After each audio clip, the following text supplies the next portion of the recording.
su ancestro más inmediato y que esa es la verdadera herencia que tiene la alfarería.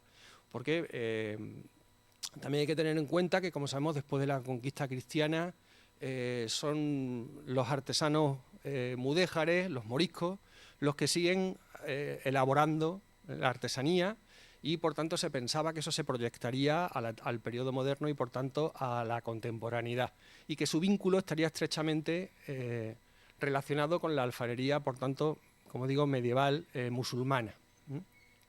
En tanto que con la romana pues se veían algunas coincidencias, pero sobre todo diferencias. Entre los presupuestos que se hacía era, bueno, pues en época musulmana se vidria y la alfarería tradicional tiene mucho vidriado y ahí está ese vínculo, ¿no? Los romanos no vidriaban, ¿no?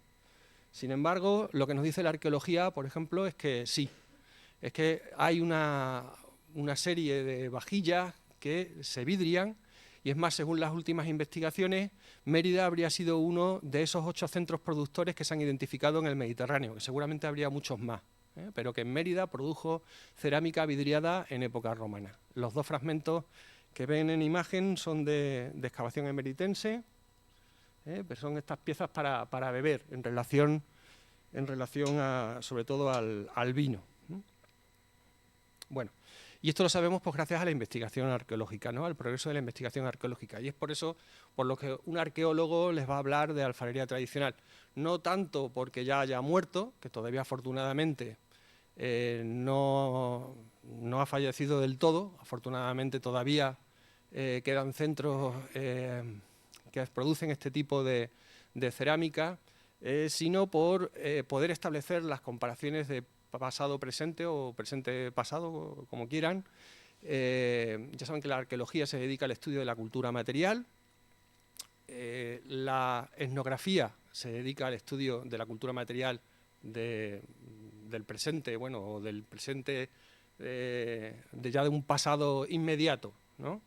La etnoarqueología sería un fundido de las dos, para hacer esas comparativas por analogía, establecer conclusiones, que es lo que me considero que soy para el tema de la cerámica, etnoarqueólogo, y ese fue el título de mi tesis doctoral. Y luego, bueno, pues lo que se estudia sería no solamente cuáles son los menajes, sino también cómo se produjeron, o sea, la parte tecnológica, función, hemos dicho, y su evolución en el paso del tiempo, ¿vale?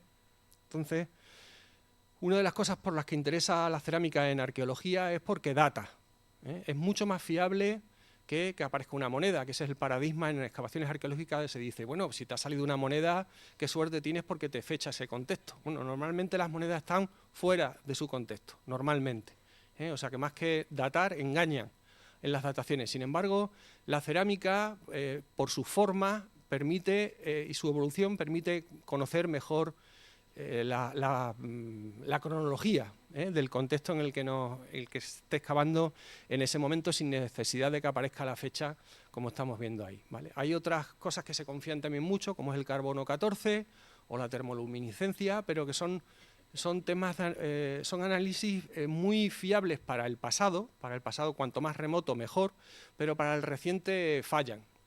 Y prueba es, por ejemplo, todos conocerán, ¿no?, que dieron por Visigodo el acueducto de los Milagros, por unos análisis que le hacen a un ladrillo, cuando con certeza tenemos pruebas arqueológicas de que es romano, es más del siglo I, ¿no?, que sería del siglo I y romano, o sea, hay cosas que fallan. Y eso le pasa también al carbono 14. Cuanto más reciente, hay que hacer muchos análisis para tener una datación fiable. Y la prueba es la Sábana Santa, por ejemplo, ¿no?, la cantidad de análisis que le han hecho de carbono 14.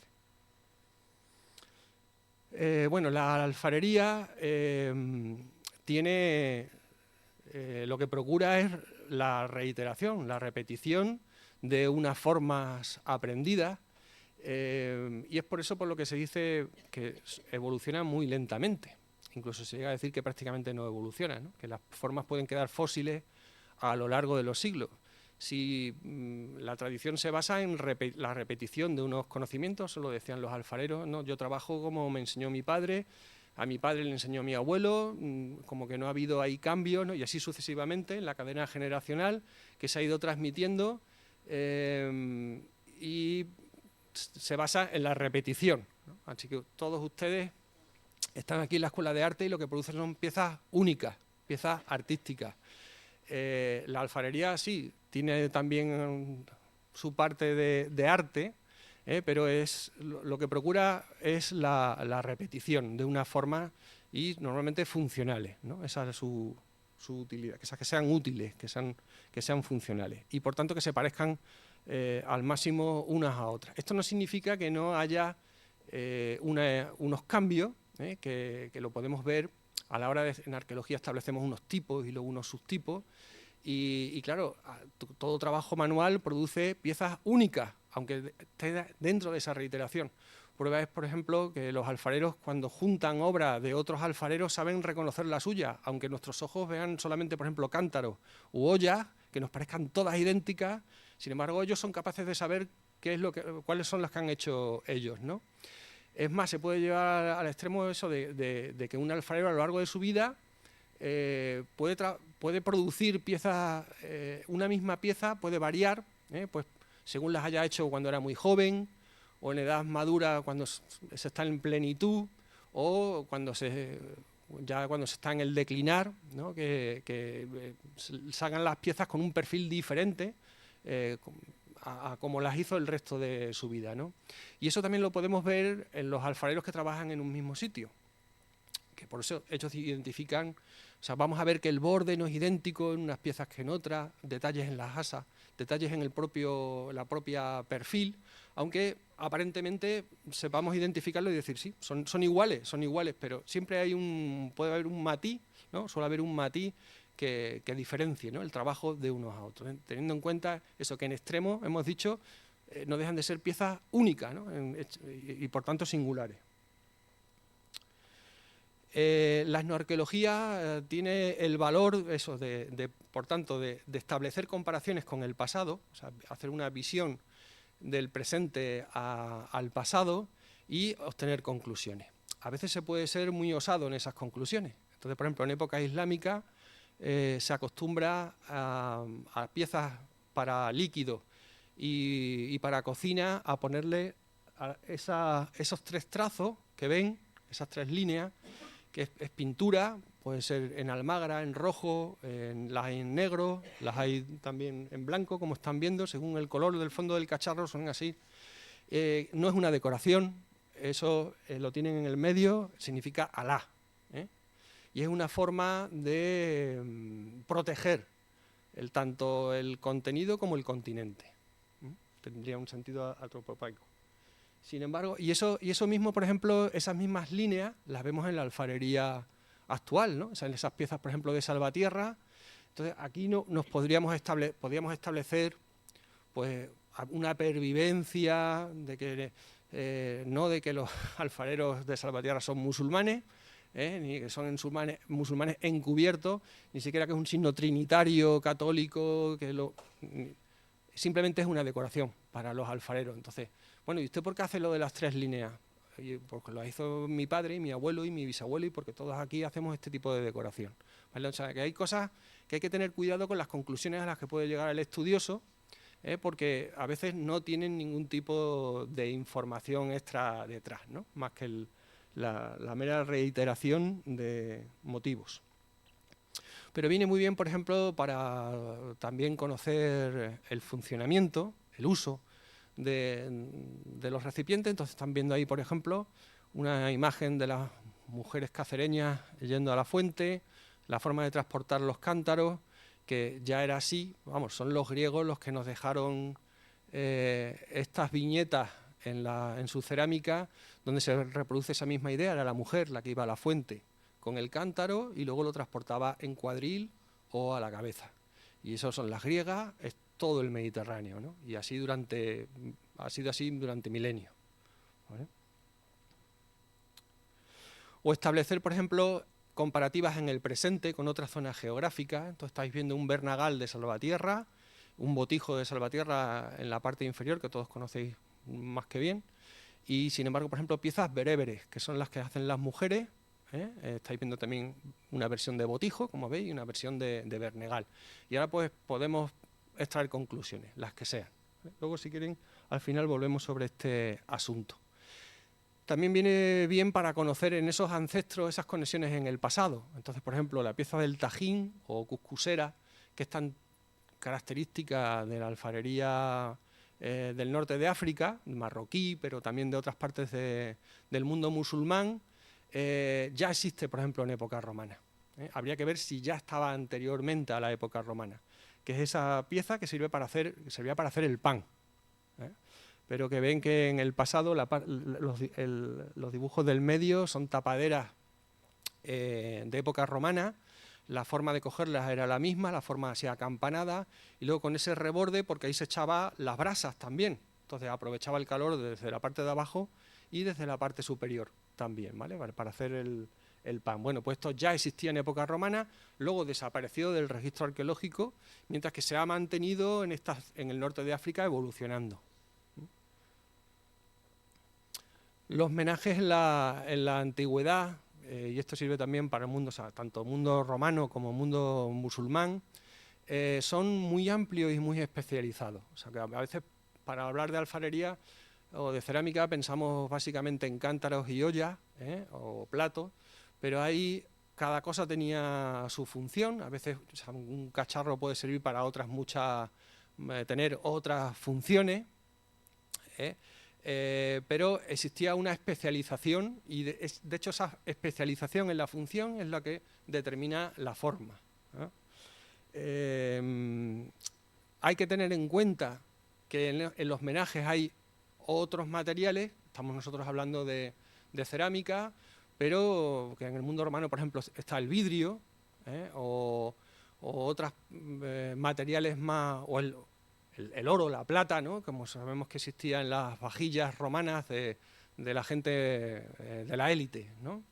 Y para el mundo musulmán pues pasa igual, hay también vajillas de estos ricos materiales, el vidrio no se perdió, el vidrio siguió produciéndose en época musulmana, y luego hay otros materiales más humildes, que son desde las cuernas, pasando por la madera, las calabazas, etcétera, que nunca han desaparecido, ¿no? Los cestos, etcétera, que eso siempre es orgánico, normalmente no aparece en el registro arqueológico.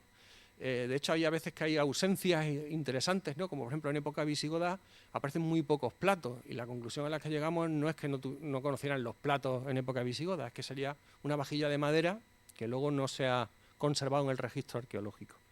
Pero bueno, con esta imagen simplemente es para decir eso, ¿no? Que hay muchos tipos de cerámica según la función y por tanto especialización en esa función. Con esta metáfora es para explicarles un poco en qué consiste mi trabajo.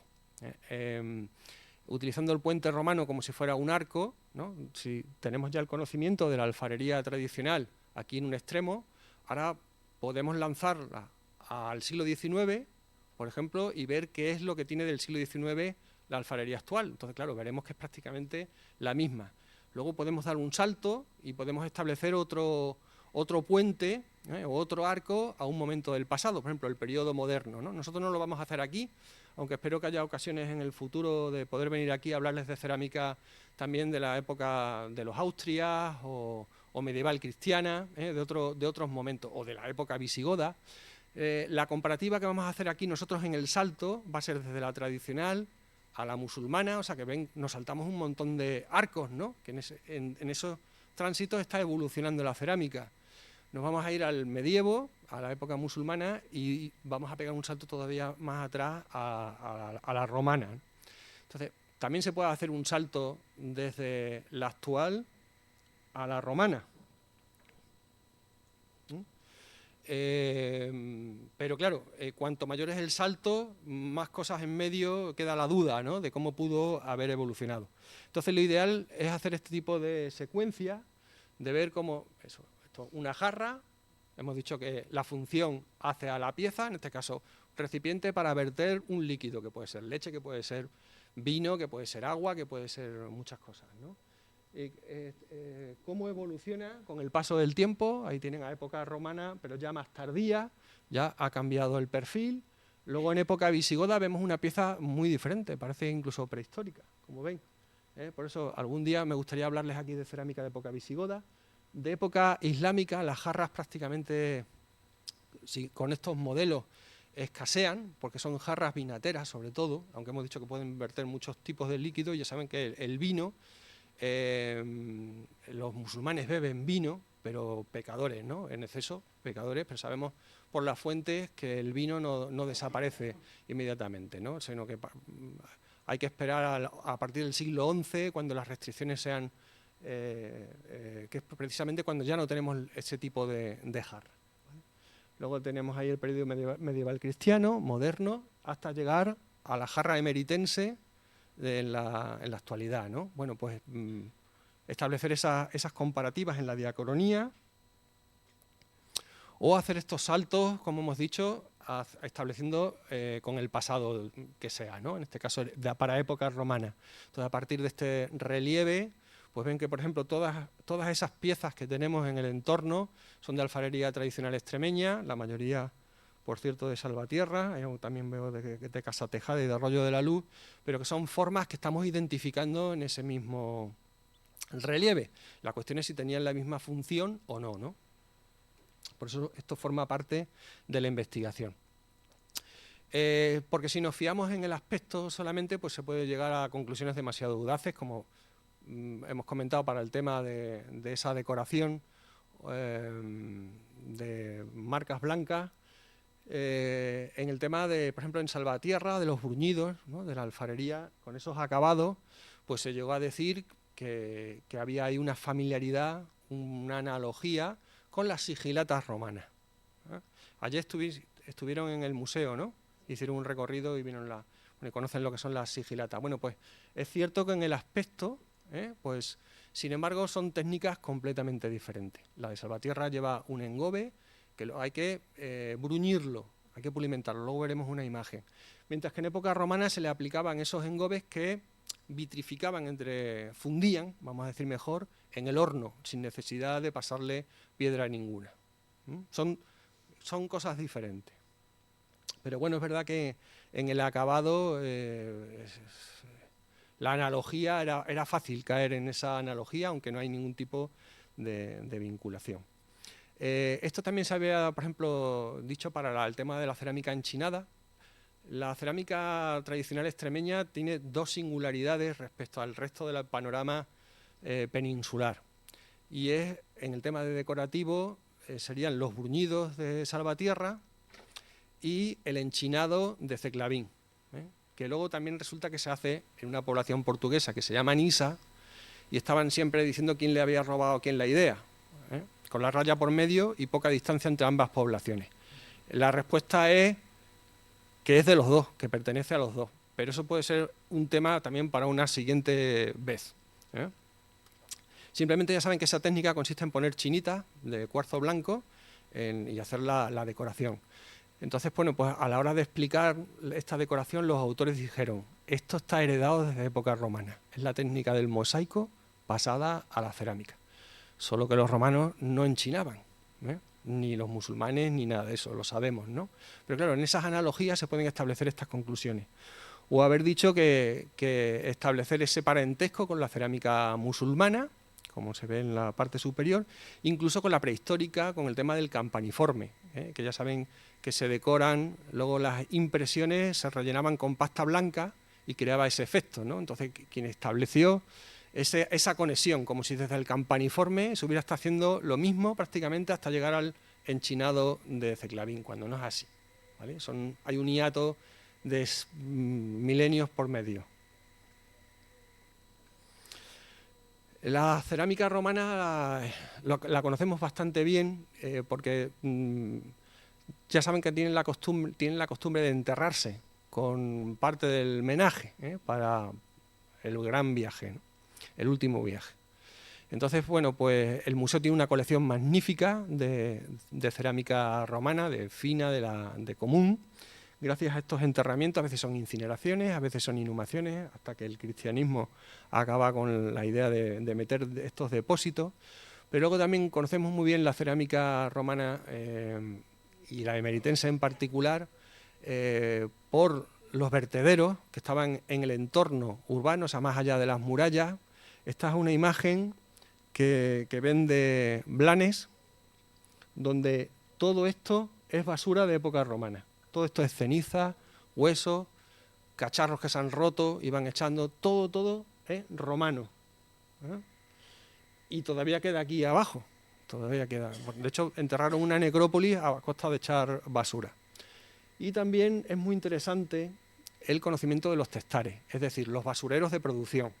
En Mérida han aparecido unos 30 y tantos hornos de época romana, y algunos de ellos alfareros y con sus basureros en el entorno, ¿no? O sea, sabemos qué se hacía. Que eso también se podría hablar largo y tendido. De suerte que en una excavación lo que aparece sobre todo es cerámica. La cerámica es muy quebradiza, es frágil, pero perdura, se rompe, se va rompiendo, pero permanece, mientras que todo lo orgánico desaparece. Entonces, normalmente, más de un 90% del material que recogemos en una excavación son cerámicas. Todas esas bolsas que ven ahí, normalmente es cerámica, de diferentes épocas. También recogemos huesos, también recogemos, por supuesto, objetos metálicos, vidrio, etcétera, pero otros estarían dentro de ese 10% respecto al grueso de la documentación, que son las cerámicas.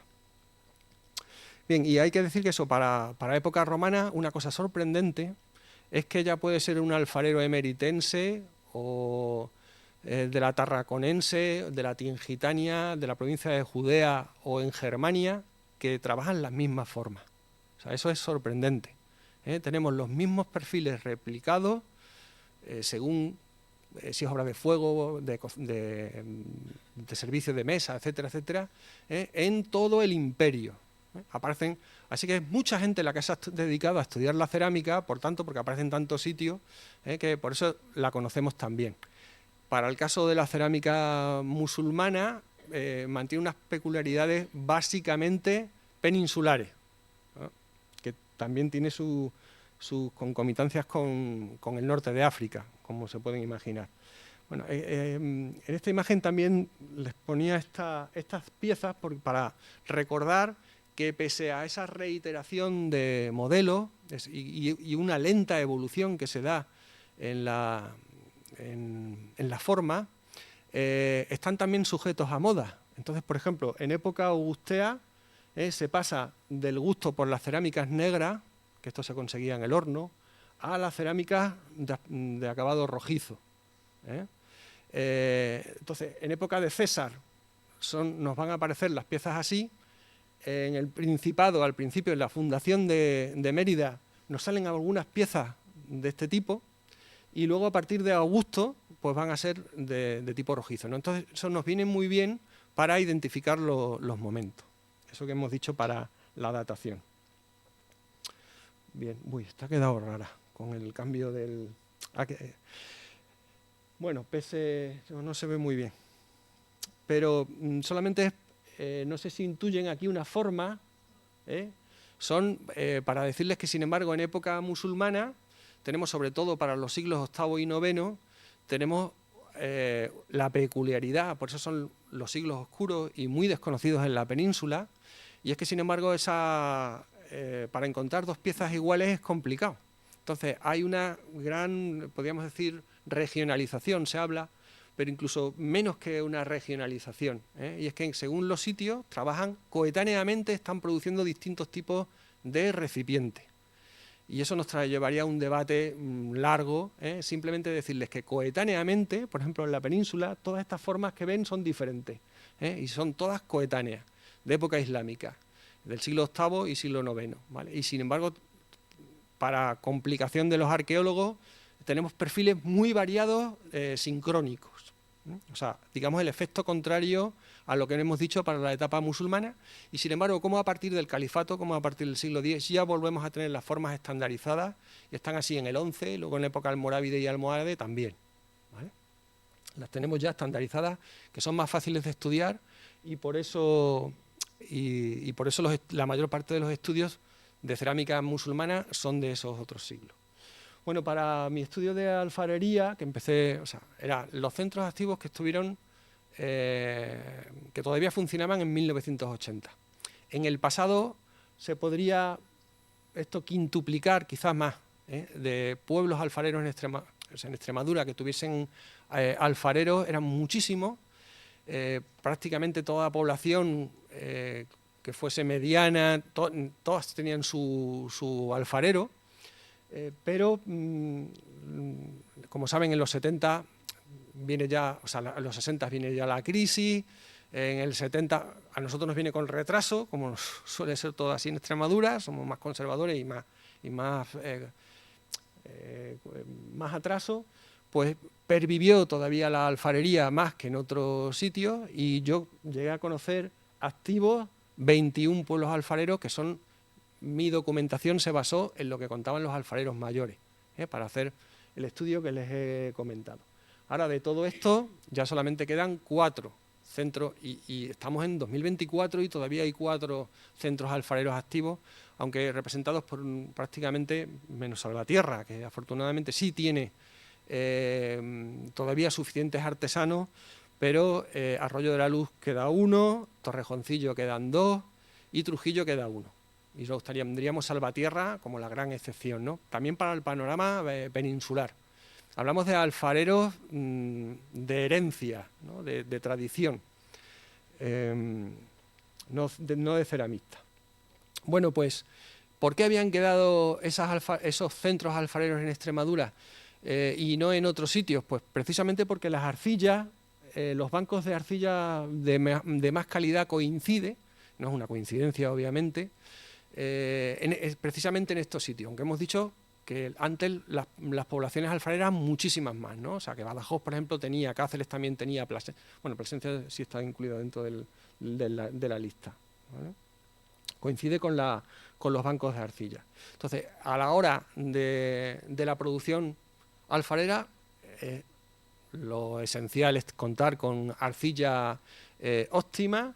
En el caso, en época romana, los barreros estuvieron aquí. Aquí nos engañan las iniciales porque no corresponden con lo de actual, etcétera, ¿no? Esta sería solamente como parte romana, es donde se concentraban las alfarerías, que también nos han aparecido en otros puntos, que luego comentaremos. ¿Por qué? Porque los barreros mejores estaban en esta zona de aquí. Esto fue uno de los barreros que hemos excavado, que siguieron la roca. Este agujero que vemos aquí ya lo hicieron los romanos, se hizo en época romana y luego se rellenó con escombro. Entonces hemos quitado el escombro y lo que te queda es el resultado del barrero, ¿no? Donde extraían la materia prima. Bien, y luego hay otra razón primordial y es la proximidad al agua.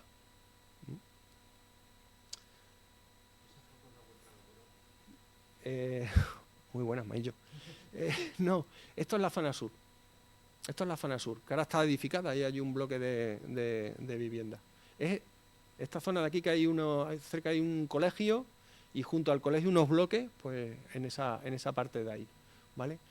Pero aunque esta es la zona idónea, en época romana las alfarerías se pueden desplazar. Entonces, otra constancia que tenemos es que en el periodo moderno estuvieron en la zona de Morería, que en aquella era la calle de los olleros, y así. Eso es desde el siglo XV, siglo XVI y siglo XVII.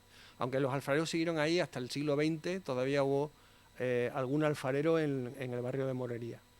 Y luego tendríamos, para la etapa contemporánea, que se concentran ahí en Duque de Sala, esa zona de ahí.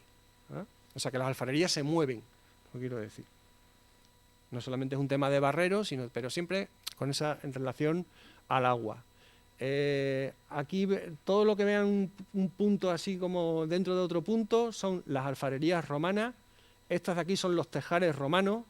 A veces los tejares romanos hacen también alfarería, como pasa en este caso de aquí. Y ven que esto, sin embargo, se salta la norma que hemos comentado, ¿no? Pero ven, en época romana, por regla general, siempre fuera de la muralla. Tenemos aquí un caso que no, porque probablemente sea en la fundación de la ciudad.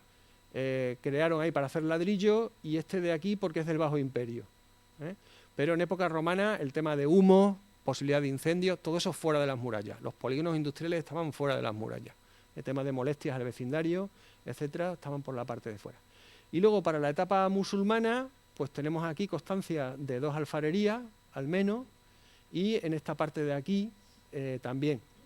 Por un lado, en época musulmana ya las tenemos intramuros, porque inicialmente se mantuvo Mérida el perímetro este, pero luego también Mérida a partir del siglo XI pasa a ser por la calle Almendralejo. O sea, desde aquí, estos de aquí serían extramuros, y son en el momento en el que corresponden algunas de estas alfarerías, ¿no? También. Mérida pasa a ser una tercera parte de lo que fue en época romana, ¿no? En época medieval. Pero también tenemos constancia de dónde estuvieron estas alfarerías. Las alfarerías extremeñas tienen una misma pauta, es arquitectura tradicional, los talleres están dentro de casa, o sea, hay prácticamente es la norma, que sean vivienda y taller. Y luego pues tienen las construcciones específicas de la alfarería, que son el horno, las pilas, también puede hacer el pozo, aunque también el pozo lógicamente va a tener servicio de casa. Lo demás son almacenes y por supuesto un obrador que puede estar en la parte frontal de la vivienda, un espacio iluminado, o en la parte trasera, ¿vale? Esto es un ejemplo de Plasencia con la proximidad al agua, para el acopio, para trabajarlo en las pilas, etcétera. Pero existen excepciones. Entonces, por ejemplo, en Zarza la Mayor tenemos una alfarería que no tenía pozo, no tenía pilas, no tenía horno, solo tenía la parte de obrador donde se torneaba, y es porque las pilas eran en realidad tinajas. Entonces esto no te va a quedar constancia arqueológica de las tinajas, ¿no? Al estar allí arrimadas simplemente a pared, ¿no? El pozo estaba en otra parte, había que cargar el agua para llenar las tinajas. Y luego el caso del horno, que esto que están viendo aquí, era un horno comunal, del gremio. Entonces estaba por fuera de las alfarerías. Este es el alfarero que lamentablemente ya ha fallecido. De hecho, todos mis informantes ya han fallecido. Y luego hay otros casos también especiales, como en este, donde puede haber un funcionamiento estacional. O sea, que no hay alfarerías, el alfarero no trabaja todo el año, sino que el alfarero también es campesino o tiene algo de ganado, etcétera, y solamente concentra su trabajo en los meses buenos para ello, ¿no? Que son aproximadamente desde mayo hasta septiembre, para poder trabajar. O alfarerías que están en zonas de tejares, como están viendo en esta imagen, ¿no? Que, o sea, fuera de los cascos de población, que sería más complicado identificarlos arqueológicamente. Y bueno, pues ¿qué es lo que tenemos en Mérida? Las alfarerías, también aquí tenemos el horno, aparecen asociadas a ámbito doméstico. Esto es un pasillo con habitaciones a los lados, que esto nos recuerda a la arquitectura tradicional ya extremeña. Bueno, ya la tenemos aquí en época romana. En torno a los hornos y a las pilas, que son los elementos que solemos identificar, estos son cimentaciones de un porche, o sea, para trabajar a la sombra, para poder tender también en este caso la teja y el ladrillo y hacer cacharrería. Hemos dicho que algunos de estos centros hacían también teja y ladrillo, o sea que hacían alfarería y teja y ladrillo. No había diferencia entre tejar y alfarería. Esto es la zona de la cansa, donde excavamos en la zona de taller, que es esto de que estamos viendo aquí, con su evolución. Primero el edificio fue así, luego se amplió, se hizo mayor. Esta zona de en medio sería la de secado, donde tenderían las piezas a su oreo. Aquí aparecieron 2 hornos. En esta zona de aquí machacarían el barro porque apareció una superficie empedrada. Y en esta zona de aquí sacaban el barro, que eso es muy raro hacerlo desde la proximidad misma, pero la alfarería estaba ahí porque el barro era muy bueno y llegaron incluso a extraerlo desde del mismo alfar. Y todas estas bolsas que ven son luego de piezas que salían mal del horno, las echaban aquí y para que cupiesen bien las golpeaban bien, las trituraban. Luego nosotros tenemos que intentar pegarlas, ¿vale? Hacer el rompecabezas, el puzzle, pero que se entienden muy bien esas partes de una alfarería. Esta es otra alfarería romana, esta sería la pila. Aquí almacenarían el barro fresco, por aquí pasaba el agua para cogerla y trabajarla en las pilas, la superficie secante para atender el barro y el horno. El proceso de preparar el barro es diferente porque ahora trabajamos el barro empaquetado, como, bueno, que siempre va a dar un buen resultado, pero lo más complicado en la alfarería, por eso cuando se estableció un alfarero en un sitio, era dar con la clave para que los cacharros no se le rompieran en el horno y cumplieran su función, ¿no? Y eso a veces se hace, bueno, y lo normal es hacerlo mezclando barro. Entonces el récord lo tiene Salvatierra con 6 tipos distintos de barro, echando proporciones de barro para conseguir la mezcla ideal. O sea, de distintos barreros muchas veces, ¿no? Todo eso se echa a las pilas que hemos comentado anteriormente, ¿no? Ven ahí el agua, por eso lo del pozo, se baten, que normalmente se hace con esta tabla, o se batían, y luego se colaba para quitarle las impurezas, las raicillas, las pequeñas piedras, tal. A veces hay que añadir luego, se le añade arena a las piezas de fuego, sobre todo, ¿no? Para que soporten el golpe térmico. O sea, que exige un gran conocimiento que cualquiera no hace cacharro, ¿vale? No solamente el trabajo en el torno, sino lo que implica todo esto. Bueno, y aquí tenemos pilas de época romana, vamos a ir ligeros porque los tornos, todos los tornos en Extremadura son tornos de giro rápido, alzado.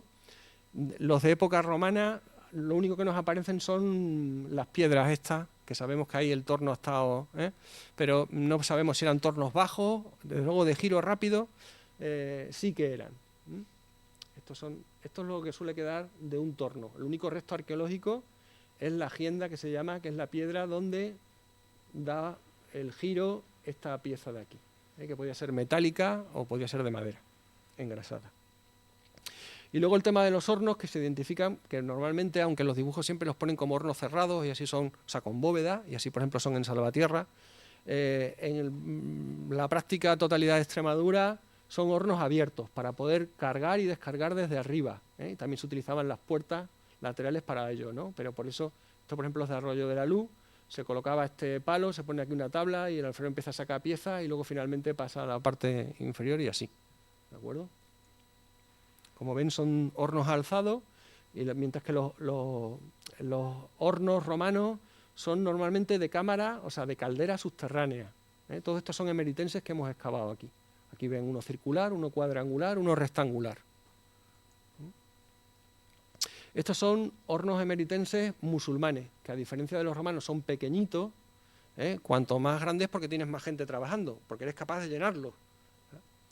De artesanos que probablemente trabajaran ellos solos o con un hijo y produjesen a la semana. ¿Ven? Aquí estarían apoyados los arcos, un arco, aquí el otro arco, ¿no? Y el esquema mismo que hemos repetido, así son en Marruecos, y es así como se imagina que son los hornos musulmanes, aunque probablemente la parte de arriba sea abierta y consigan este abovedamiento a base de echar cascote en la parte superior, para retener ahí el calor. Esto y muchas horas de costura, que pueden llegar a ser hasta 24 horas según los barros, otras son 12 horas de cocción, pues consiguen la obra deseada. Y luego está el aspecto comercial, que aquí no vamos a entrar, ¿no? Pero luego estas piezas, pues con mulas, con burros, o sin carro, pues era como se difundía la obra hecha de época. O sea, esto siempre ha sido así hasta el siglo XX. ¿Vale? Luego ya la aparición del ferrocarril nos traería aquí otros comentarios que, bueno, que ahora no vienen a cuento, puesto que estamos estableciendo la comparación con la época romana y la época musulmana. Bueno, para la época romana hablábamos de una vajilla, o sea, de un menaje muy especializado. O sea, ellos diferencian, está muy bien diferenciado lo que es la vajilla de mesa respecto a la de cocina, que no es que sea basta, es que es la mejor para que no se rompa y para hacer las cazuelas, los pucheros, para hacer las cocciones, las piezas para beber, para refrescar el contenido, ese tipo de cosas, ¿no? Y siempre manteniendo también una belleza. Hemos dicho compatibilizando con otros materiales como el vidrio, el metal, etcétera, ¿no? Sí decirles, por ejemplo, que cuando yo estudiaba, se pensaba que la sigilata era como la cerámica de los domingos, o sea, como la vajilla especial. Pues eso ya sabemos que no es así. Hemos dicho que los ricos utilizaban otros materiales. La sigilata era una cerámica muy común. Sabemos que aparece en contextos donde están esclavos trabajando o viviendo. Lo único que son las mejores piezas para poder beber o para poder comer. Entonces, en época romana hay vasos, pero se bebe también como los gallegos en la actualidad que beben por tazas, ¿no? El vino, pues ya era así en época romana. Bueno, las sigilatas, no nos vamos a detener aquí, puesto que ya las habéis visto ayer, simplemente comentar que es una producción que se hace tanto a torno como a molde, ¿no? Que esos son esquemas muy actuales de elaboración seriada, ¿no? Estandarizada, a través de molde, y que por eso tienen estas decoraciones que vemos, porque claro, no lo hacen así uno a uno, ¿no? Sino que esto es a través de un molde, ¿vale? La cerámica musulmana tiene molde. Lo habitual, o sea, nosotros en Mérida, por ejemplo, todavía no hemos encontrado un solo fragmento de cerámica musulmana hecha a molde, pero sabemos que existía. Entonces, por ejemplo, esta pieza es de Mértola y ahí la tenemos, ¿no? O sea, en la zona de Granada, de Valencia, aparecen cerámicas hechas a molde de época islámica. O sea, también tienen estas producciones refinadas que, sin embargo, aquí en Mérida todavía no hemos encontrado. Esto también nos habla de mayor o menor poder adquisitivo. Hay una duda que tenemos en Mérida, que sigue todavía abierta, era si producía sigilata o no. Entonces hay un OF, viene de oficina, taller, Valerius Paterno. Este productor, sabemos que aquí aparece mucha cerámica con su sello, pero también la tenemos aquí. Entonces hay autores como Germán Rodríguez, por ejemplo, que defiende que también había un taller de sigilata en Mérida. La verdad es que la importancia de Mérida conllevaría la producción de sigilata, pero no es algo que todavía fehacientemente hayamos podido confirmar. Eso es de las cosas que está ahí pendiente, que cualquier día me imagino que se resolverá. Ya saben que se llama sigilata porque se pone el sigilum, el sello del productor. Y por eso los vemos aquí, ¿no? En todas estas piezas vemos el sello en el medio. Y eso es una forma, el orgullo de saber el fabricante, de decir, respondo por mi vajilla, porque esa es la mejor. Lo mejor que has hecho ha sido comprármela. Otra constancia que tenemos, por ejemplo, es que para el tema de las sigilatas a veces nos aparecen nombres grabados en ellas. Y eso tiene que ver, claro, el propio propietario, o sea, el propietario no hace eso. Esa es la vajilla que tienen los esclavos, y que para no cambiársela en caso de rotura, pues la marcan. A veces aparece simplemente un dibujo o a veces aparece el nombre o una inicial. Pero ya hemos dicho eso de que era interclase, la sigilata, para todo. ¿Vale? Y luego, por supuesto, también está su variante en cerámica común, más humilde. A través de todos estos, de los tipos, pues podemos establecer, como hemos dicho que son formas estandarizadas, podemos establecer la cronología y también su evolución cronológica. Porque primero empezaron los talleres itálicos, o sea, se importaba aquí a Hispania, y aquí en Mérida aparece mucha cerámica itálica, o sea, que aparte del barco luego vendría el carro, y eso pero hasta llegar a Mérida. Luego pasan a imponerse las producciones gálicas, luego ya las hispánicas a partir del siglo II hasta el siglo IV, y luego por último las africanas. El norte de África inunda los mercados con sus sigilatas, pero eso no significa que en Hispania se dejase de hacer sigilata. Son las hispánicas esas tardías, pero que se siguen produciendo. Simplemente es que tenemos esos movimientos de mercado muy interesantes que nos habla también de cronología, porque puesto que son formas, hemos dicho que son formas para salsas, para beber, para comer, etcétera. Hay algunas piezas que tienen una cronología muy precisa, como es esta de las marmoratas, que son estas sigilatas que tienen estos acabados ahí con el engobe, que nos habla eso, de la época de Claudio, por ejemplo, ¿vale? La vajilla tradicional extremeña, en su versión imitando a la de Talavera, con engobe y color, pero esto no deja de ser un sucedáneo respecto a la loza verdadera, que tiene otra composición. Y este es una taifor de época musulmana, cuando aparece con estos sellos en el solero, es que son almohades, no falla. Bueno, la decoración en la vajilla musulmana se centra en la vajilla de mesa, como suele ser habitual, tenemos, o sea, primero aparece el vidriado, luego al vidriado se le añaden los dibujos en negro, en manganeso, en ese producto. Esto perdurará desde el siglo X hasta el final del mundo musulmán, incluso continuará luego en el periodo moderno. Luego se inventa ya por fin la loza, es decir, el fondo de estaño con el color encima. Esto ya es un verde manganeso. La cuerda seca, que puede ser parcial o total, que lo que hacen es que utilizan unas resinas para hacer la forma del dibujo, que le dan como cierto volumen a las líneas. Luego en el medio echan la composición, que luego, en este caso cobre, que va a fundir, y queda la forma. Se va la resina, nos queda el dibujo, y de esa forma no se mezclaban los colores. ¿De acuerdo? Esa es la cuerda seca, que sí se trabaja la cerámica desde época califal hasta el siglo XVI-XVII. Esto todavía perdurará. La cerámica pintada también es típica del mundo musulmán, que sin embargo es rara en la época romana. Tenemos muy pocas piezas pintadas en época romana y sin embargo antes de los romanos se pintaba mucho. Pero no se caracterizan los romanos precisamente por pintar mucho la cerámica, pese a que haya testimonio de que todavía queda algo. Vuelve a aparecer en época musulmana su profusión, su dibujo, y hemos dicho que la etapa contemporánea se simplifica, ¿no?, a trazos con tierra blanca, con engobe blanco. Las piezas para beber, para refrescar el vino, el agua, en época romana consiguen las paredes finas, o sea, muy sutiles, se llaman, piezas muy ligeras pero resistentes, que pueden estar decoradas, las veríais ayer en el museo, y que también tiene un menaje amplio a la alfarería tradicional, con piezas para beber y refrescar también el contenido, que puede ser agua, vino, pero otros líquidos también. En ese sentido, estos acabados que comentábamos antes, que asemeja a la sigilata, se hacen en salvatierra, o se hacían mojando la mujer, eran las mujeres las artífices del bruñido completo de las piezas o parcial. Aquí tenéis una pieza bruñida y aquí los espacios que están sin bruñir, para que veáis el acabado, lo diferente que queda. Entonces hay que engobar primero la pieza, sumergirla en el engobe y luego hacer los dibujos o el pulimento completo con una piedra y así, con el saliva, era como trabajaba la mujer, ¿no? Esto se sigue haciendo en salvatierra milagrosamente, ¿no?, por suerte.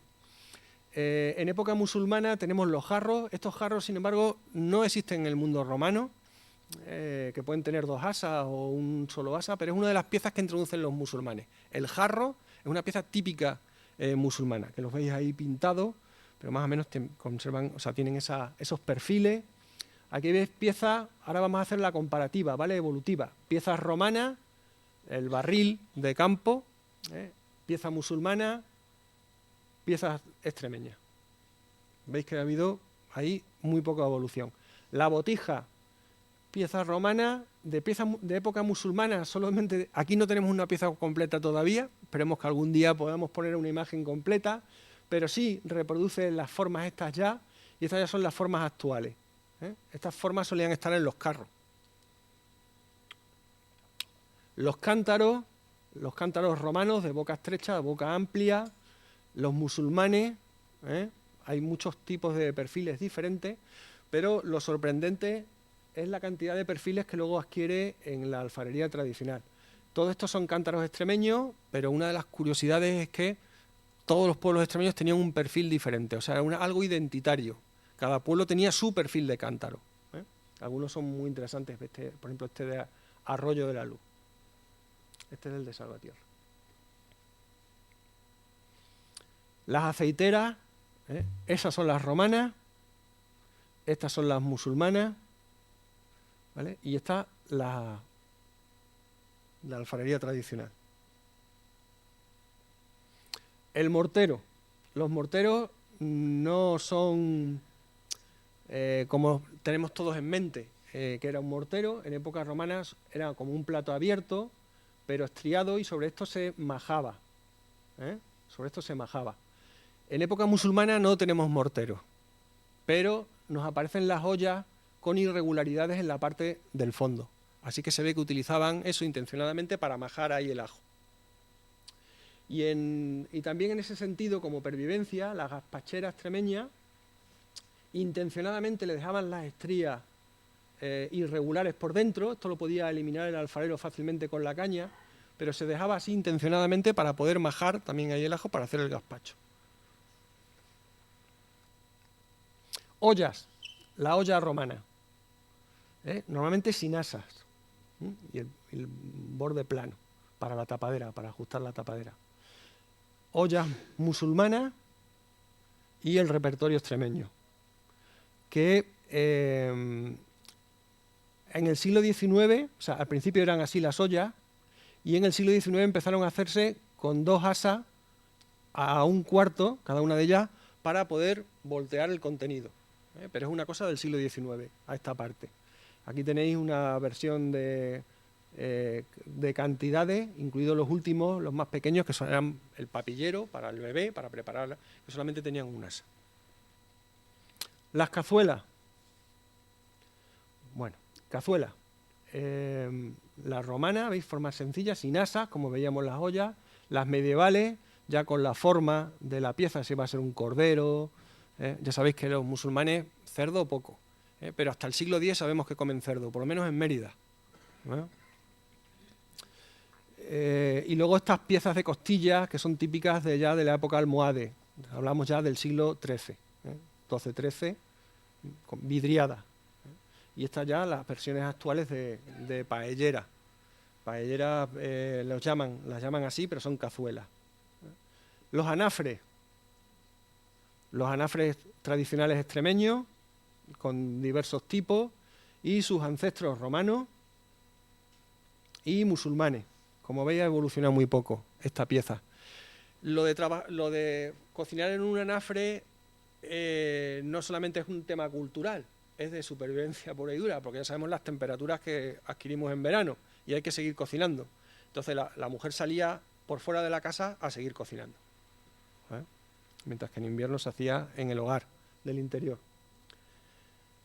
Estas piezas sirven para hacer el pan. Se incorporan en época musulmana, aunque cabe ver una evolución respecto a los prototipos romanos que estáis viendo aquí, pero la verdad es que se divulgan ya en época musulmana, que son esta especie de hornillas portátiles, con las paredes interiores estriadas para que el pan no se despegue. O sea, de hecho, cuando se empieza a despegar es porque ya está hecho, es porque ya está cocido, que se llaman tanur.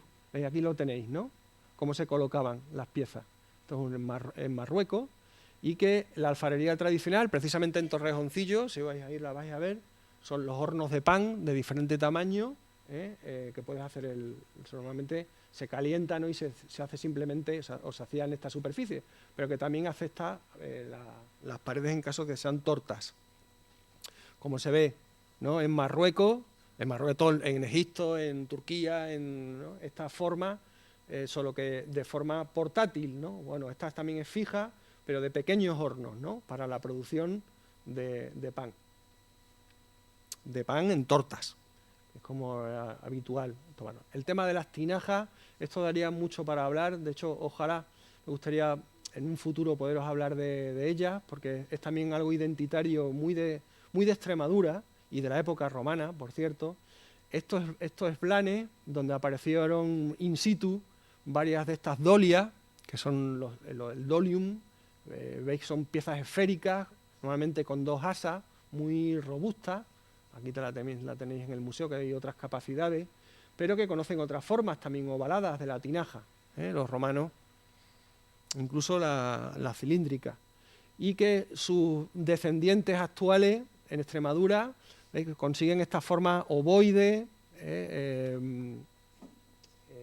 o redonda, ¿no? O sea, con forma de limón, o ovoide o de forma redonda. Y que esto también nos emparente, como no puede ser de otra manera, con el alentejo, que es donde tienen los mismos tipos que también recuerdan mucho a las romanas. Y que sin embargo en época musulmana las versiones que tenemos no son las de grandes tinajas, porque hemos dicho que no se prodiga el consumo del vino, ¿no? De hecho tenemos en el siglo IX uno de los emires manda acabar con el mercado del vino en Córdoba, en la propia capital, porque no solamente consumían los cristianos, los mozárabes, ¿no? Consumían también los musulmanes. Entonces, si eso pasa en la capital, pues imaginaros en otros sitios, ¿no? Hasta que se suprimió el tema del consumo del vino. Lo normal en las tinajas musulmanas es que tengan agua o aceite. Y las veis con estas formas y estas decoraciones para las de época almorávide, almohade, que se hace mediante estampillado y que suelen poner baraka, que significa fortuna o bendición, Alá también, o solamente hay un Dios, ¿no? En fin, las típicas suras musulmanas, y también decoración, sin más, ¿no? Pero que suelen tener estos mensajes siempre en árabe. Las de época más tardía. Esta pieza de aquí, ¿sabéis para qué sirve? Y ya vamos acabando rápidamente. Sí, muy bien. Efectivamente son pericos. Este es el perico romano. Aquí tenéis uno de clase bien musulmán. Y estos son los que también hay escupideras, o sea, otros formatos de la alfarería extremeña. Las tuberías, no traigo ninguna imagen de tubería musulmana, pero sabemos que existen, porque era como se llevaba el agua a la fuente, o se desaguaban algunos edificios principales. Pero estas son las tuberías romanas, estas son tuberías romanas, ya sabéis que también conocen el plomo, pero prefieren el barro, porque para según qué cosa ellos saben que son quebradizas, pero dan mayor calidad de agua, y esta es la versión tradicional de tubo cerámico, que como veis también ha evolucionado muy poco. Esta pieza de aquí, ¿sabéis qué son? Muy bien, tintero, efectivamente, tintero romano de época musulmana. Este es del siglo XVIII, ¿vale? Tiene truco, por tanto, no correspondería, pero son también así tipo cazoleta. Este sí es medieval, pero en metal. Y estos son los referentes extremeños, que tienen esta forma porque se colocaban en los pupitres. Tienen un agujero en los pupitres y era para meter ahí la plumilla y la pieza que estáis viendo. Las alcancias, o alcancías, ¿no? Que tiene el nombre ese árabe, las huchas, romanas, y esta de aquí es medieval musulmana, del siglo XIII, quiero decir, y sus versiones actuales. ¿Veis que han evolucionado también? Poquísimo. El tema del ahorro siempre ha sido un problema. Hucha de cerdito romana. Esta otra versión con mayor caudal. Esta es musulmana, ¿veis aquí la rendija? Se le han hecho aquí el butrón para extraer el contenido que tiene ahí. Y sus versiones actuales, tradicionales, de cerdito y la hucha de toda la vida. Las piezas figurativas, estas son romanas. Los musulmanes, ya sabéis que tienen ciertos reparos a la hora de la representación de la figura humana, pero no significa que no existan, porque los hay en metal, por ejemplo, pero no los conozco en cerámica. Esto ya serían versiones extremeñas de piezas. Esto es Casa Tejada, la griega, la dragón. Esto es Salvatierra. El botijo este del militar, aquí ya más explícito, ¿no? El sentido del pitorro. Aquí ya está claro, ¿no? O sea que también hacen ahí un juego. Y pese a lo que hemos dicho de la figuración, tenemos este vaso que es el de Tavira, que esto es un único, no ha aparecido más que este, en la zona del Algarve, donde se ha discutido mucho, los autores han discutido mucho, se piensa que es un recipiente ceremonioso que tiene que ver con la boda, porque aparece aquí una mujer, empoderada, por cierto, porque tendría los brazos hacia arriba, como cantando victoria. Luego aquí tenemos soldados, aquí tenemos otros soldados, estos son músicos, y aquí tenemos un camello, un borrego, un caballo, y aquí ya os digo, los autores, pero aquí tenemos figuración, ¿no? De una pieza que es del siglo XI. Luego tiene esta chimenea, esta especie de... porque esto tiene el borde hueco, veis que están todos huecos, ¿vale? Y por aquí salía el líquido o entraba. En fin, que esto es de esas cosas raras que aparecen en arqueología que provocan ríos de tinta, ¿vale? Y aquí veis un pajarillo. Del siglo XI. Y dentro de las figuraciones, tampoco de esto tenemos nada en época musulmana, ¿no? Que son en ese sentido muy... Pero sí existen en época romana estas piezas que no nos remiten tanto a la idea de qué salidos estaban los romanos, sino a su propia concepción, que en esa época el tema de los falos significa la buena suerte.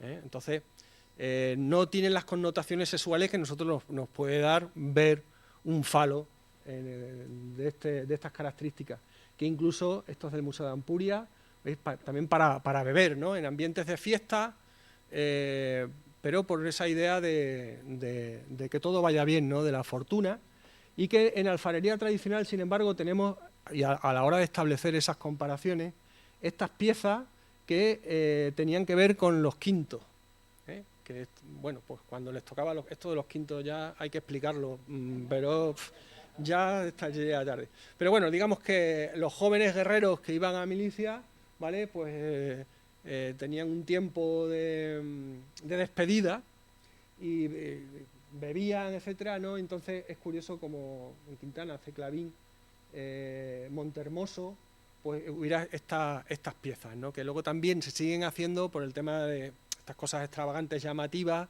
para el turista que nos descubre y bueno, y escribir estas piezas con sorpresa, por lo llamativo, y las bromas, etcétera. Juguetes de época romana, veis tanto las miniaturas como esto es una tumba que excavó Lali Gijón, que lo conocéis casi todos, y estas figuraciones, unas son dioses, otras son personajes, que se piensa que podían haber hecho el efecto, o sea, esto con trapo, ¿no? Sería como muñequito, bien, porque se jugaba así ya directamente, o bien porque se les vestía, incluso se podía meter la mano por dentro de ellos y hacer como si fueran marionetas, ¿no? Pero son juguetes de época romana, que también existen articulados, estos también existen en época de los griegos, romanos, que para los musulmanes tenemos figuritas también para niños, que suelen ser eso, camellos, caballos, normalmente suelen ser caballos, aquí veis varias piezas, incluso esta pieza singular que es un gato, que es una preciosidad, pero este es un caso único, pero que también tiene su correspondencia en la alfarería tradicional con figuraciones de caballos, de toros, de animales de caza, los belenes y por supuesto las miniaturas, los juguetinos estos, ¿no? A lo mejor alguna ha disfrutado de las miniaturas estas. Los bolindres existen en época romana y los tenemos en la actualidad, lo hemos tenido en la actualidad como un sucedáneo a las verdaderas canicas, porque esto es un vidriado encima del barro, pero todos los centros alfareros hacían esto que normalmente se vendían, pero también se regalaban a veces, ¿no? Si llegaba la mujer con un niño tal, se le daba pero que son de idéntico tamaño, o sea, igual. Sin embargo, en época musulmana no hemos encontrado ningún bolindre, pero si los tenemos en un extremo y en otro, pero no nos ha aparecido ningún bolindre. Eso no significa que no aparezcan, pero no los tenemos. Ahí pasa algo raro. El tema de los silbatos, también otros juguetes, ¿no? De los pitos pajaritos, los romanos, este ha aparecido recientemente en una excavación mía, por aquí, ¿no? O sea, los orificios para soplar uno y para emitir el sonido. Este es musulmán, se soplaba por aquí. Y el pito pajarito de salvatierra, con vidriado sin vidriar, que pone la cabeza así a los que se ponen allí en torno a los puestos. Esto es un arma de destrucción masiva en los mercados. Las figuritas atalanas en época romana, que son figuritas eso de... unas son cómicas, bueno, pues otras son pura decoración, o a veces también son juguetes, y que también los tenemos en la alfarería extremeña. Estas son piezas de salvatierra. Aquí en Mérida, como saben, se estableció Ortega, que se dedicaba a hacer muñequitas de este tipo. Y que, por supuesto, también tienen su correlación en el tema religioso, ¿no? Por ejemplo, a través de las benditeras. Se ponían a la puerta de casa, la gente antes de salir, o siempre se santiguaba, ¿no? Con el agua ahí bendita, y que los dioses romanos también existen en barro, dioses de barro.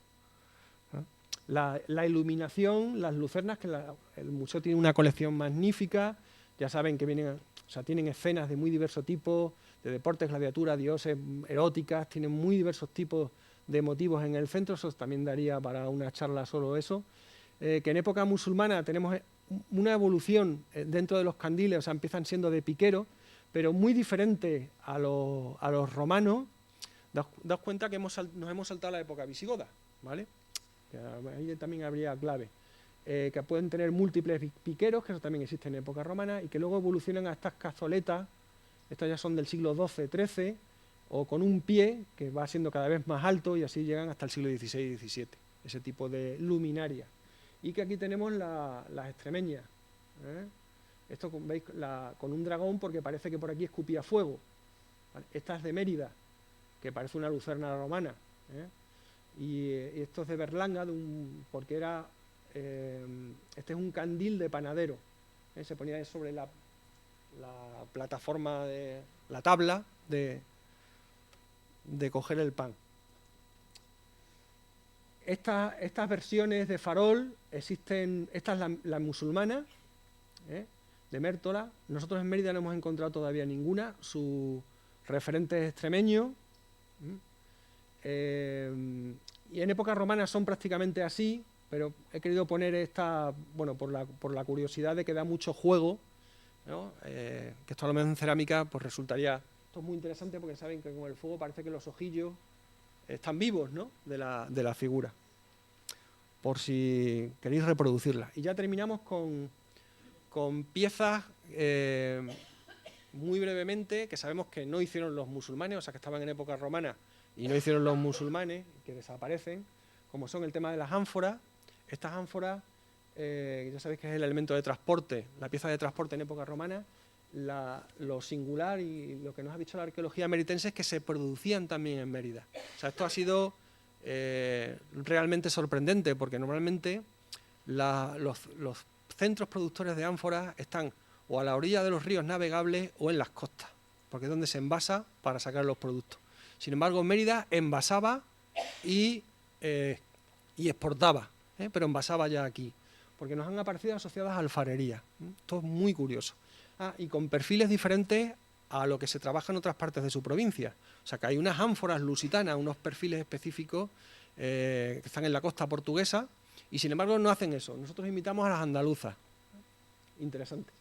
Y que tiene, esta es una pieza musulmana, pero hemos dicho que no hay ánforas en época musulmana, y verdaderamente no es una ánfora. Esto es una tinaja hecha de esta manera para ornamentar.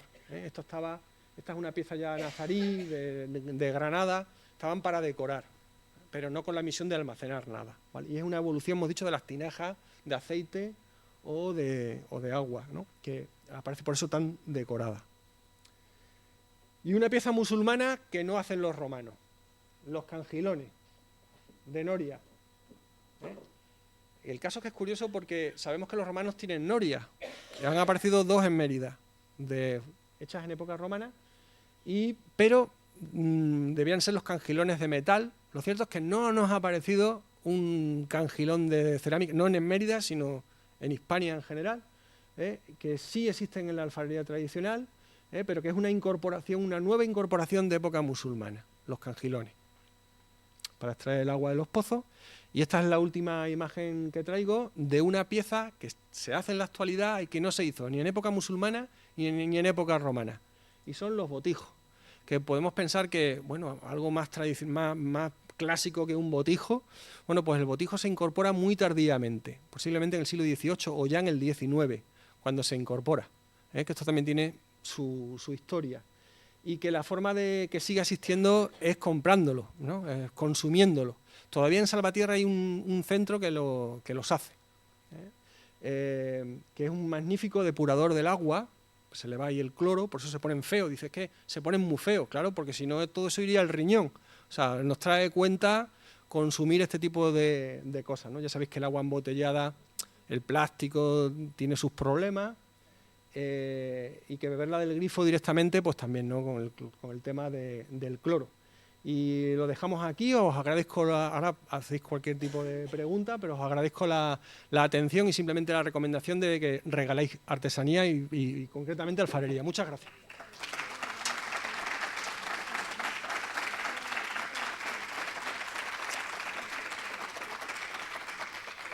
Bueno, vamos poco a las preguntas. Sí.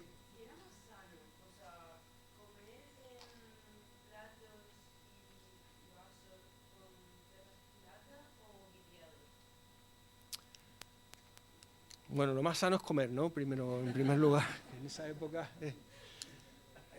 A ver, la sigilata, aunque el vidriado tiene un componente en plomo, pero se está utilizando el plomo, es como lo de las cañerías de plomo, ¿no? Que todas las casas de las abuelas pues tienen las cañerías de plomo y eso, ¿no? Entonces se ha hablado que si el plomo es tóxico y eso los volvió locos a los romanos y que el final del mundo romano hasta fue eso.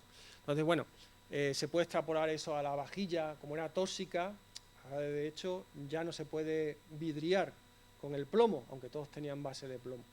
Pero no transmite eso, o sea, que no se moría de eso, lo que quiero decir, ni se enfermaba de eso, ¿vale?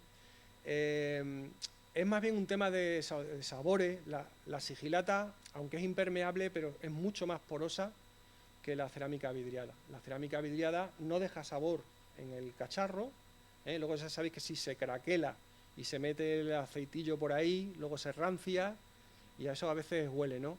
Pero eso también le pasaba a la sigilata, que es más porosa todavía.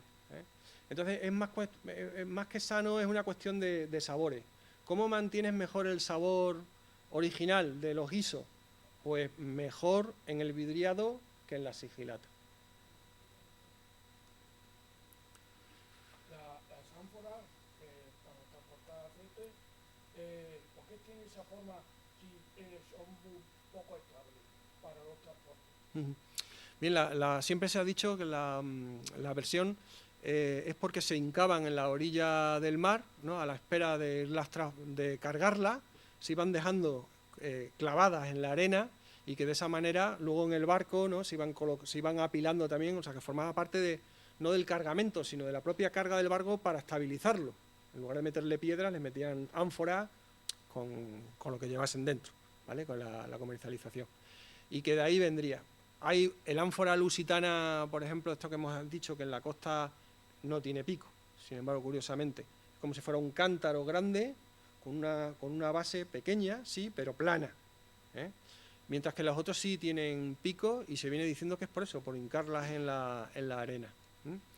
Por Pompeya sabemos, no, fue Herculano, que es donde se conserva la madera, que los romanos tienen, en Pompeya en algunos sitios las habréis visto en fotos que están así como apiladas contra la pared, ¿no? Puestas así apoyadas unas con otras, pero lo normal era utilizar unos muebles tipo botellero para meter las ánforas ahí.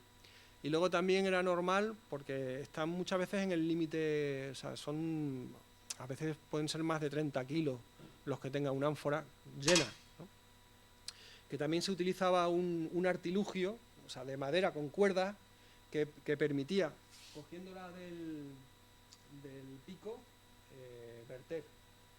O sea, solamente había que hacerla bascular, ¿vale? Entonces, bueno, pero lo cierto es que sí, que siguieron haciéndolas con el pico, aunque no todas tienen pico, pero es lo normal, sí, y se vincula a eso. Y una pregunta.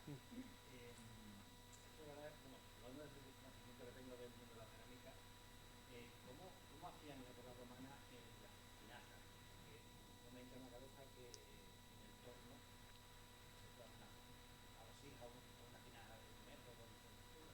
Claro, efectivamente. Bueno, me ha dicho Lola que algunos vais a conocer en Torrejoncillo cómo se hacen las tinajas. Entonces, por ejemplo, las tinajas depende del tamaño, ¿no? Pero por regla general, toda tinaja, o sea, por tanto, de gran capacidad, efectivamente ahí, normalmente la altura del cacharro es desde la mano al codo, que los alfareros a veces pueden ensamblar más de una pieza, por ejemplo, para hacer los cántaros. Entonces, esos cántaros que vemos así es porque son dos piezas ensambladas, lo que se llama la parte de los hombros de la pieza, ¿no? La capa, y luego ya el cuello, etcétera, ¿no? O sea, se puede ensamblar piezas, pero esas que son tan grandes, lo normal era haciéndolo por la técnica de urdido, porque es que no hay forma de trabajarlas en el torno, ¿vale? Hay en algunos sitios donde sí, donde el arranque se empezaba haciendo con el torno, como lo lo vais a ver en Torrejoncillo, las tinajas que son de cierta cabida, empiezan haciéndolas en el torno y digamos que se convierte en una especie de baño, ¿no? Bueno, pues cuando está oreado, se le echa una carga y se hace un churro y se va poniendo, ¿no? Luego se alisa, se le vuelve a poner algo que mantenga la humedad, que puede ser plástico, entonces se utilizaban sacos, y se espera a que eso vuelva a coger consistencia, que se ponga duro. Cuando se pone duro, al día siguiente vamos a comer, ¿no? Se echa una nueva carga, y así, en una semana, 10 días, según el tamaño, terminabas haciendo la tinaja, ¿vale? Así poco a poco, por tirada, pero por el sistema de churro, para explicarlo. Sistema de churro y unas herramientas, o sea, no es todo a mano sin más. Se solía utilizar una paleta que se parece mucho a la del ping-pong, y un taco por la otra para adelgazar la pared luego. O sea que el alfarero mete la mano y va golpeando, y va alisando también la superficie para dejarla con esa calidad. Y se hace así, poco a poco, por tirada. Así que lo normal es la gente que se dedicaba a hacer las tinajas es que tuviera unos obradores amplios, porque claro, aquí va una tinaja, ahí va otra, así sucesivamente, ¿no? Hasta llenar un horno, o sea, el cálculo hasta llenar un horno. Y se hacen poco a poco cada una de ellas. O sea, a lo mejor al día siguiente le echas la tirada a todas. Y tienes que esperar nuevamente y al siguiente otra vez a todas. Y así, ¿no? Hasta terminar en el borde. Sí.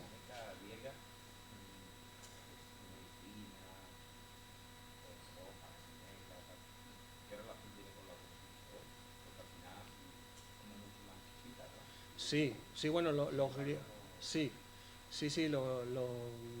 de hecho los romanos renuncian a la decoración, ¿no? Ya sabéis que al sur de Italia, a la Magna Grecia, que los etruscos, en las tumbas etruscas, o sea, que están ahí colindantes, aparecen mogollón de vasos griegos. O sea, los griegos eran los mascas en cerámica en todo el Mediterráneo, Era de sus productos estrellas que también aparecen aquí en la península.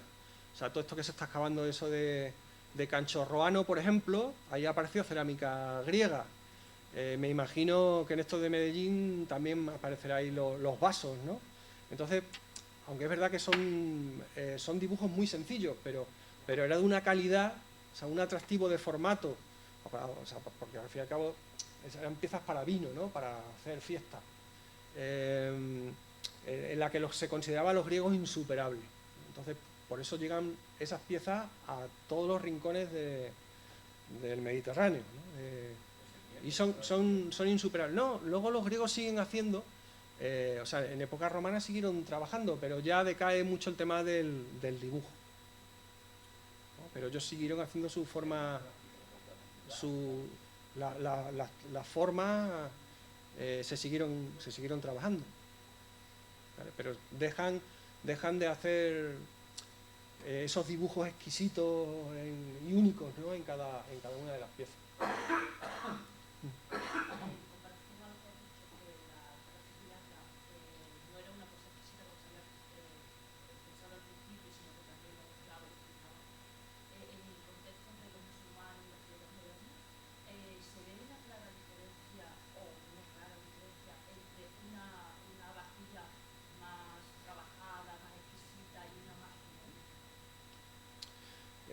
A ver, sí, en época musulmana sí tenemos, para empezar, porque esas lozas, esos ataifores que hemos visto ya de loza, ¿no? Lo que es el comienzo de las lozas, el fondo blanco ese, sobre el que va el dibujo, esos son talleres que el monopolio lo tiene el emir, y luego los califas.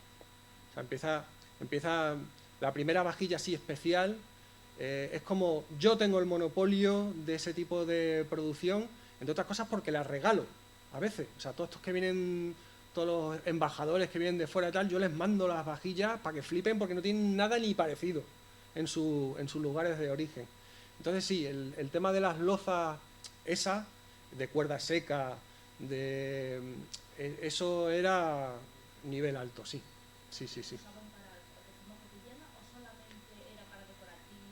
No, se usan, sí. Y luego las piezas, o sea, hay una diferencia, por ejemplo, la vajilla romana suelen ser piezas más bien pequeñitas, ¿vale? E incluso hay algunas que son muy pequeñitas, y no es porque sean juguetes, es porque se suministra, por ejemplo, el garum, ¿no? La salsa esa que era tan costosa, entonces claro, es costosa y va a un recipiente que te administras tú, en tu cena vas a estar ahí mojando en tu cacharro, ¿vale? Los romanos también son de comer del plato central, del plato, sobre todo en el Bajo Imperio, que es la forma esa de los triclinias, ¿no? Que se colocan todos con la cabeza a la mesa que está en el centro, y ahí va para ir cogiendo la comida, ¿vale? Pero luego eso se fomenta mucho más en época musulmana, lo de comemos todos del centro. O sea, el recipiente, para que no quita que también tengan un plato de sopa, pero lo normal es vajilla para la familia, ¿no? Para el colectivo. Y así también lo vemos en la alfarería tradicional, ¿vale? Aunque hay una vajilla, o sea, hay piezas que son individuales, pero se ha hecho mucha pieza de tamaño para la familia, ¿no? Eso lo habréis oído todos todavía en los pueblos, ¿no? De lo de comer del centro. Nos ha quedado.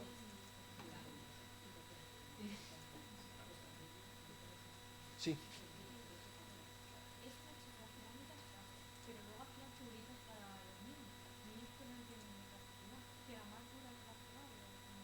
No, se rompería mucho, se rompería mucho. Ahí habéis visto, por ejemplo, piezas que le han metido a un niño a una sepultura, ¿no? Pero nos aparecen también en los basureros, nos aparecen los juguetillos también rotos. Pero en eso se basa, ¿no? Rompes, consumes, vuelves a comprar, ¿no? Ahora, ¿le echaban la bronca al niño o simplemente, pues, cuídalo y lo... Normalmente, normalmente esas vajillas eran juegos de niños, ¿eh? Normalmente. ¿Se llegaron a usar las ánforas aquí para construir? No. A nivel arquitectónico. No tenemos ninguna constancia. La única testimonio que nos ha aparecido es que se utilizan como sepultura, de enterramientos infantiles. Pero no, ya sabéis que era un envase no retornable, entonces lo normal es rotura y al vertedero. Y nos aparecen, por ejemplo, reutilizados los trozos. Pues, por ejemplo, si tienes que marmorizar las paredes, ¿no? Para conseguir la misma rasante en las placas de mármol, a veces se ponían tiestos de ánfora, pero son siempre trozos. No se levanta pared como se ha visto en otros sitios, normalmente portuarios, efectivamente.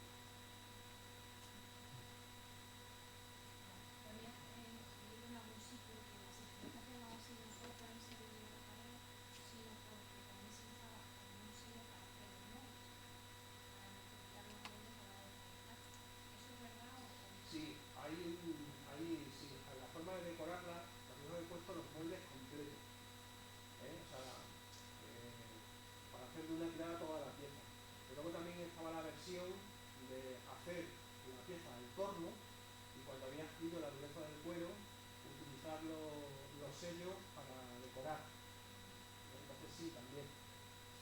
Pero son sellos, sí, pero lo que se piensa más bien son sellos de producción. Aunque eso también son sellos decorativos, ¿no? Pero sí es cierto. Y hasta la del Bajo Imperio también utiliza esos tipos de sellos.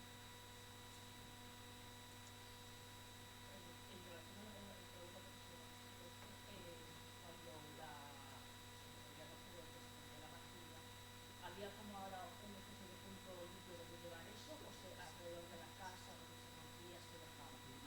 Bueno, más que punto limpio, las ciudades romanas son limpias, pero con miedo y multa. Se dejaban los limpiadores, los esclavos municipales, que se dedicaban a mantener las calles. Siempre es un tópico también lo de Roma, cómo iba al centro, todo se tiraba ahí, ¿no? Sí. Pero lo cierto es que hay unas normas, siempre se puede tirar basura de noche, siempre se pueden pillar, ¿no? Entonces, nosotros lo que constatamos arqueológicamente es que la ciudad de Mérida es una ciudad limpia. O sea, toda la basura por la parte de esto. Toda la basura. Y si te aparece algo de basura dentro de una vivienda, es pues porque, por ejemplo, que se han redefinido, por ejemplo, recreación un nivel de suelo, ¿no? Pues necesitamos material, porque has echado ahí cosas, ¿no? Entonces sí te aparecen materiales, pero por regla general, toda la basura basura va fuera de las minerías. Que por cierto, a veces formando parte de la basura también están los mezclados. Porque rompen el fuego eléctrico de la basura, ¿no? Pues eso. Pero hay un sitio para arrojar los mezclados. Yo hemos salido ahí en el centro, en un museo abierto, en la parte de una cantera, los romanos habían extraído piedra y solo han hecho un agujero de inclusión. Y los ahora salta y ceniza y basura, y llegan cuando cosas así de cualquier manera tiraban. Y luego están los esclavos domésticos que tú quieres, y eso los entierras contigo. O sea, es un mausoleo, normalmente están por la parte de fuera, ¿no? Pero les das un enterramiento porque los quieres. Si le da otro, o indigente, ese tipo de cosas, basura, a la basura. Sin embargo, y afortunadamente, a partir de la época visigoda, o sea, inclusive, desaparecen esas normas estrictas municipales de limpieza y empieza la gente a echar las basuras al patio, a la calle. Entonces, el resultado es que se van recreciendo los niveles de suelo, increíblemente, a veces toda esa basura. Y digo afortunadamente porque ahí tenemos mucha información, ¿no? Tenemos muchos materiales, tenemos mucha... En la época romana las tenemos que buscar extramuros, tenemos que buscar por la parte de fuera de las murallas. Pues ya veis qué acumulaciones. Todos conocéis los columbarios también, ¿no? ¿Por qué se han conservado los columbarios? Por estos edificios, ¿cómo es posible que se haya...?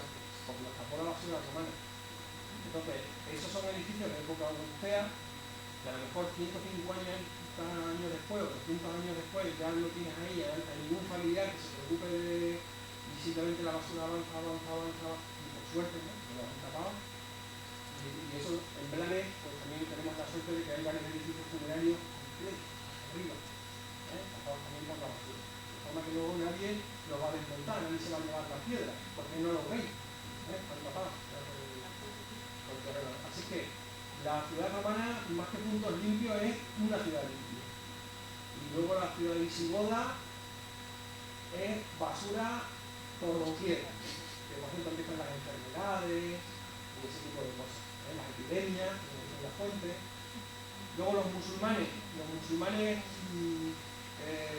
su forma de gestionar la basura es suelen utilizar unos silos como depósitos de cereal, la constante que tenemos que cuando los abandonan los convierten en vertederos siempre. Lo normal es que nos aparezcan ahí siempre las cenizas, los cacharros, todo, ¿no?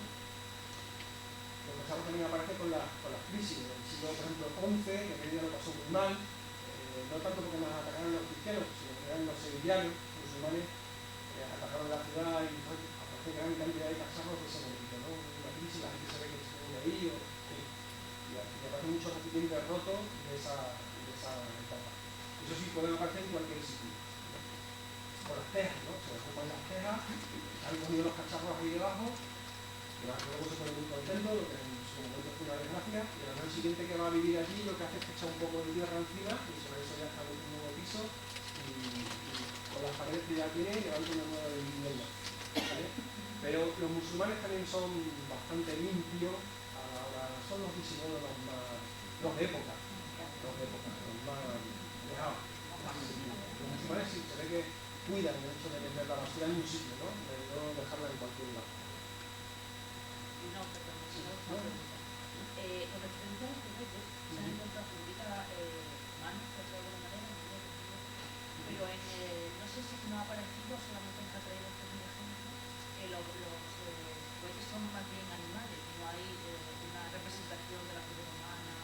Claro, para la época musulmana es que no conozco ningún caso. No conozco ningún caso que a lo mejor lo hay, pero sería excepcional en cualquier caso, ¿no?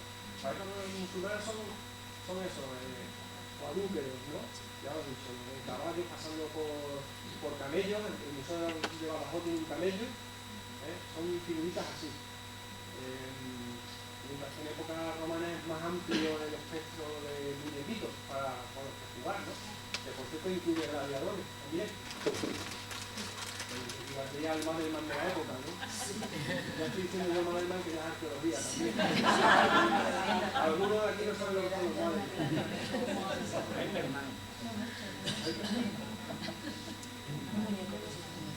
¿Y de caricaturas? ¿No han sabido mucho? Pues bueno, para la época musulmana no las tendríamos, para la alfarería tradicional no he encontrado así nada de... Sí hay máscaras, los